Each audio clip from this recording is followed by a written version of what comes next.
Now, Mr. Lyndon Bradford has been able to make a splash and huge impact in the sales industry. With just over 5 years in business, dynamically focused and motivated. Mr. Bradford, who is also a HubSpot service provider through his company, is here to share tips and insights into boosting sales and the morale of his team after Carnival, or of your team rather. He's the founder of Opatsui Consulting Limited, and for the past few years, he has worked with international organizations, helping them achieve and exceed their sales targets. And of course, Mr. Bradford joins us this morning. Lyndon, good morning. Good morning, Kimberly. Thanks for having me. Of course, and so nice to see you in person. Yeah. I was just teasing you. I only see you on LinkedIn, so it's That's good to see you in person. See. Now, Opatsui, Yes. Tell us about the company. So Opatsui is a sales enablement company.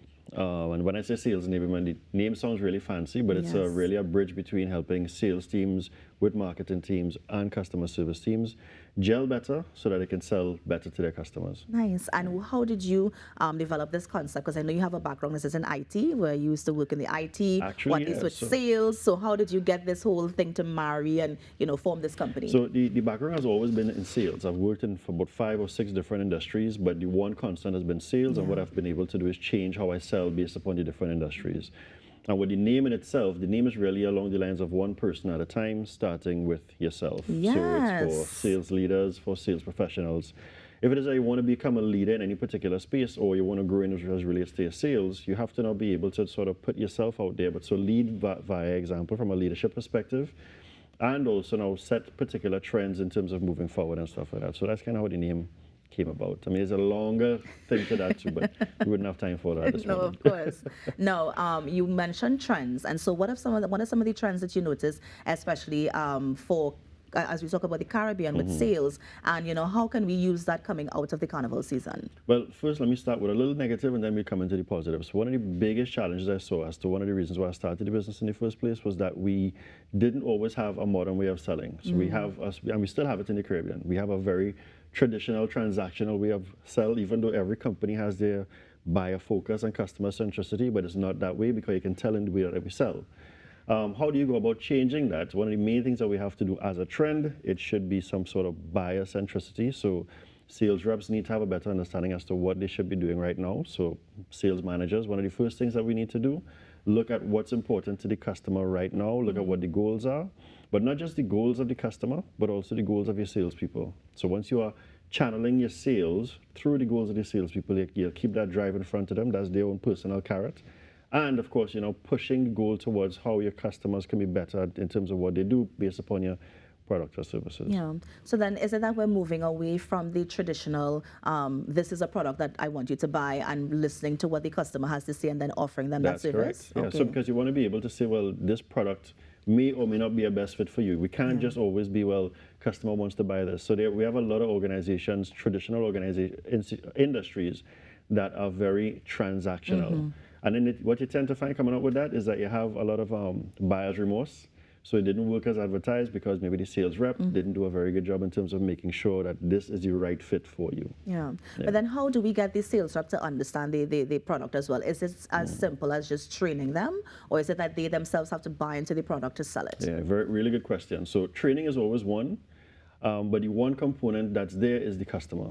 So when let's say if you are doing some sort of training, bring a couple of customers or start focusing on what types of customers have purchased from you in the past, and then build a profile as it relates to that. And what you'll tend to find with that, especially when you bring in new reps on board, even with seasoned reps, is that you will tend to find that the ability as to how you sell, it becomes easier because you have a framework of a customer to work with. And then you can now challenge that. So when you're looking at industries, when you're looking at individuals, whether you're a B2B or B2C, meaning business to business or business to consumer, we already have profiles. And if we work on what those profiles are, you'll tend to find the sales rep they have an easier way in terms of understanding the customer and now aligning the product to the sales. Marketing has a role to play in that too, but we'll talk about that in a little bit. Now, I understand the importance, of course, of focus groups, but for companies who don't have the resources to do something like that, is it just somebody that they pull from the streets and say, listen, I have this product or service I want you to test, tell me what you think about it, pros, cons, that sort of thing? Yeah, you could do that. So for instance, in my space, when I started off my business 5 years ago, I actually did surveys. So I did Google Forms and I sent it out there. I used SurveyMonkey and I started to get the feedback. One of the things I always do every year is that I dedicate an entire month just to asking customers, what's important to you for 2023? So I'm not trying to hard sell anybody as yet. I just want to know, Kimberly, what's important to you right now, and I will know whether I have something to fit your rules, your goals and objectives to help you. Because again, everything that we're doing is not just to check a box to say we sold this, but I want to make sure that Kimberly has gotten the right benefit coming out of my services, and that's important. Now, what we're talking about, of course, is a cultural shift that needs to take place with businesses as well. How were you able to get businesses to start making that change so they could, for example, increase profits, build a good sales team, that sort of thing? Right. So we have as you say, LinkedIn, right? So being on social media a lot, which is also one of the strategies towards helping yourself boost sales, because you have to be present there. That's where a lot of people, you have a lot of eyeballs, whether it's TikTok, whether it's Instagram, whether it's Facebook, and of course your LinkedIn. The messages too, the consistency in terms of how you relay the message, and the message must align to someone or something. So it should be an organization or someone in an organization as an entity, all right? A lot of the times too is that we need to sort of move away from, as it relates to how do we now get that message out there the right way. So the consistency of what the sales reps say or the organization. And this is where I would like to pull the marketing teams in, because marketing has a big role as it relates to the revenue generation of an organization. So, yeah. And of course, what services does Opatsui offer? So sales enablement, and when I say sales enablement, we look at things like sales training, we look at sales process mapping, we are looking at customer experience. This is not like customer service training. We are looking at the customer experience. And then within that too, we also offer a technological solution. So we have HubSpot CRM. So we tie all of those things into it. So whether we have sales reps need to be able to use technology to sell better, and the technology would now help manage the process. It would help the sales managers. It would help marketing teams be a lot better in terms of the things that they do. But Lyndon, how do you get that dream team, that sales team that's the dream team? I mean, is that even possible? And then how can you build that as a business? You could build it, because so you're never just going to find the ideal person coming off the street. One of the main things that I've been able to do, Kimberly, is really get people to that. So as a sales manager, I will have to let them know these are the goals, these are the objectives, and this is how it's going to benefit you. But is it that you have a criteria when you are hiring that salesperson? Every organization should have a criteria, meaning that whatever your goals are, if your goal is to grow in market share, then the profile of the individual has to be different as opposed to maintaining market share.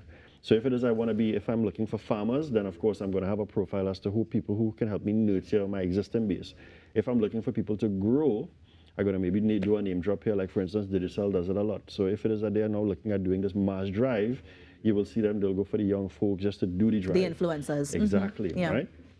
As opposed to they would look at keeping their account management team, because they are now going to be able to nurture the base a lot better. Yeah.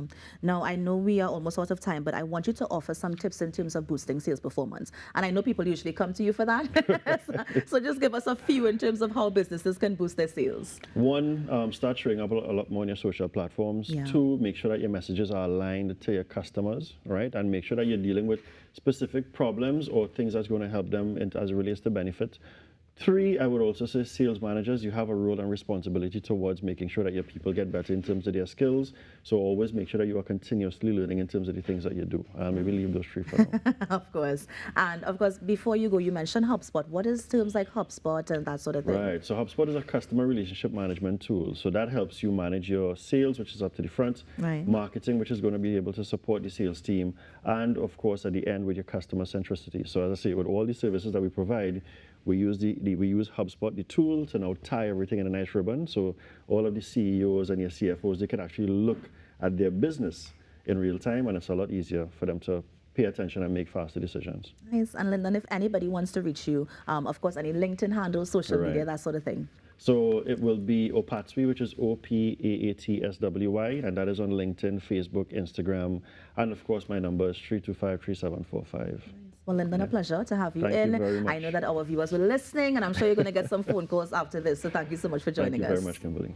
And that was Mr. Lyndon Braffett. Of course, he's the CEO of Opatsui Consulting Limited, just giving you a little taste of how you can boost your sales and even create that dream sales team. On the Now Morning Show, we're going to take a break and be right back. Stay with us.